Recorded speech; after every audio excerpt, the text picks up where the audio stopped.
you're watching this video, it is December, it is the end of the year, and a lot of people in real estate are just burnt out. They're on vacation, they're checked out, and I believe you should double or triple down in December. And in this video, I'm going to get into how and why you need to triple down in December to set yourself up for an amazing quarter one of next year. If you don't know me, my name is Cole Ruud-Johnson, and welcome to my channel here. If you haven't followed along, or you're just seeing this video for the first time, I talk about actionable strategies to do more deals, find more deals, grow your real estate business. And I'm going to talk about in this video, maximizing the holiday season so you crush 2025, making sure you go into the new year with a healthy pipeline, a lot of deals, and the opportunity to make more money and more revenue than you ever have in quarter one. December has always been an incredibly pivotal month for us. It's always been either our best month where things are humming and we have a bunch of deals we put under contract in September, October, November that we're closing. And whether you're a flipper, a developer, a wholesaler, a real estate agent, you probably feel similar things where the end of the year is either your best time of the year or the worst time of the year. A lot of times there's really no in between. And I think it's because of a few things I'm going to talk about today, how to make sure you maximize your real estate business during these holiday months heading into the new year.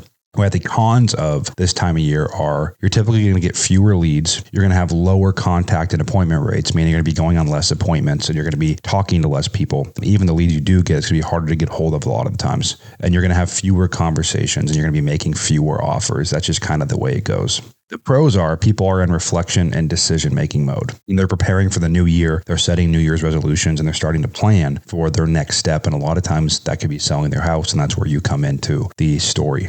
The worst Decembers usually come where we don't change anything. We don't acknowledge the holiday season, and we just go about business as usual. And we don't take those things into account. We just make offers like normal. We do business like normal, and that tends to put us in a really bad spot heading into the new year in quarter one. But what we started doing a little while back, and I do this in all my businesses, we create a holiday incentive program, right? Kind of a Black Friday deal for sellers. And what that is, the first component of the holiday incentive is making the offer and depressurizing the situation, because a lot of sellers, they feel a lot of pressure having to make decisions during the holiday season. They feel short on money. They're visiting family. They're traveling. It's a stressful time of year. It's a tiring time of year for a lot of people. So the first thing we want to do is depressurize the situation. And how can you do that? Well, you can do that either with one, a lease back, or two, a long close. And what we found is a lot of times sellers in December are pushing off decisions until January, February, because they feel like when they sign an agreement, they're being forced to take action right away. And so we'll put a 60 or 90 day close on with a seller.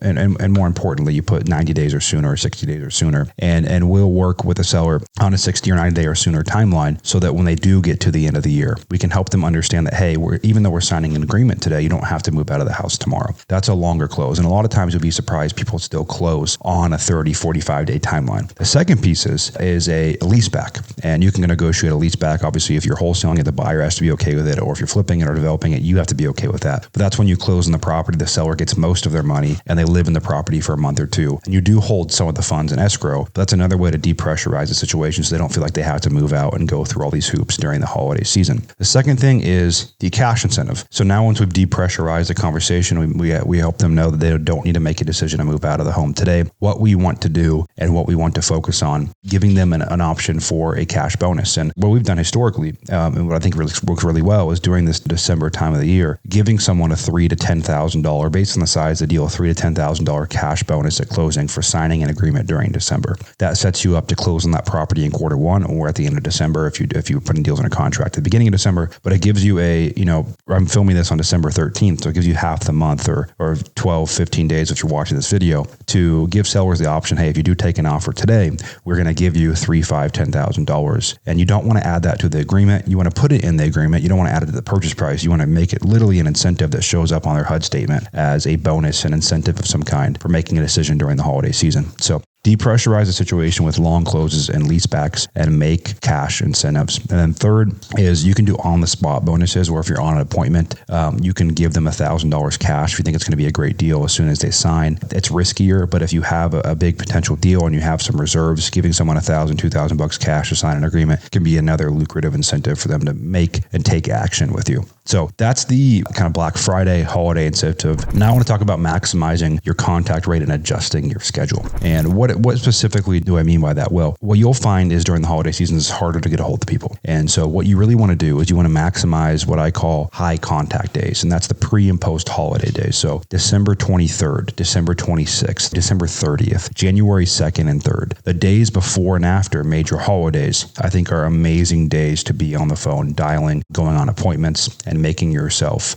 known to sellers and having conversations. Your contact rate will be higher. Your conversation rate will be higher. And it's a valuable way to move your business forward. Another thing we do during the holidays is we'll mix up our calling hours. So instead of calling our normal hours, and you want to be within, DNC guidelines and TCPA guidelines on calling hours, but in a lot of states you can call till 8 or 9 p.m. So instead of calling early in the morning, we'll call from the 5 p.m. to 8 p.m. hours, and we'll catch people at different times of the day. So really maximize your pre and post holiday days, and also try maximizing evening calling hours, morning calling hours. If you're going on appointments, set some in the morning, set some in the evening, because no-show rates will be higher than ever. Contact rates will be lower than ever. Those are two amazing ways to get yourself on the phone, get yourself in person, and increase your chance of having contracts in December and the holiday season. The thing you want to remember is December and the holiday season isn't really about getting as much revenue as you can in December. It's really about creating a quarter one, and quarter one a lot of times are companies' most profitable, most revenue generated quarters because of if you do December right. And so what you don't want to do is slow down. It's called the holidays, not the hollow weeks or the hollow months. You don't want to slow down. You don't want to take your foot off the gas. It is separation season, and you want to make sure you are marketing. A lot of investors, they take or slow down their marketing budget in December. That doesn't really impact you in December. Again, the cash conversion cycle, the lead to contract cycle in real estate, whether you're flipping, wholesaling, developing, or an agent, isn't a month. It's 3, 4, 5, 6 months. So if you're turning off your marketing during the holiday season because you're busy, you're really hurting your pipeline in January, February, March, and April. And so the best thing you can do to build momentum is you get some deals under contract using holiday incentives. You maximize your calling hours. You tweak your calling hours. You call pre and post holiday days, and you create immediate bonuses for people to work with you and sign contracts in December. So you set yourself up for a really good quarter one. So don't decrease. I would say, if anything, increase your marketing spend in December, because also that goes on to your 2024 tax liability, right? Everything that you spend in December before the end of the year goes on to your 2024 tax liability, but sets you up for a great 2025. Prepay for events, prepay for masterminds, prepay for leads, and put as much cost as you can into 2024 to reduce your tax liability with write-offs, while making sure your pipeline and your business is set to crush quarter one. Wherever you guys are consuming this content, this isn't a long video, but I wanted to make a video about maximizing the holidays because I want you all to crush quarter one. And a big part of crushing quarter one is making sure you crush the holiday season. Now it's up to you to execute. If you want to crush 2025, we have recently opened our off-market method by Easy Button Investor Community. It's $27 a month and has a network of hundreds of investors, 500 plus training videos, a hiring pool, discounts on almost everything, and is a true one-stop shop to source as many off-market deals as you want to in 2025. And you can learn more about that below this video. So crush the holiday season, set yourself up for a great quarter one, a great 2025. And just remember, you're only one deal away.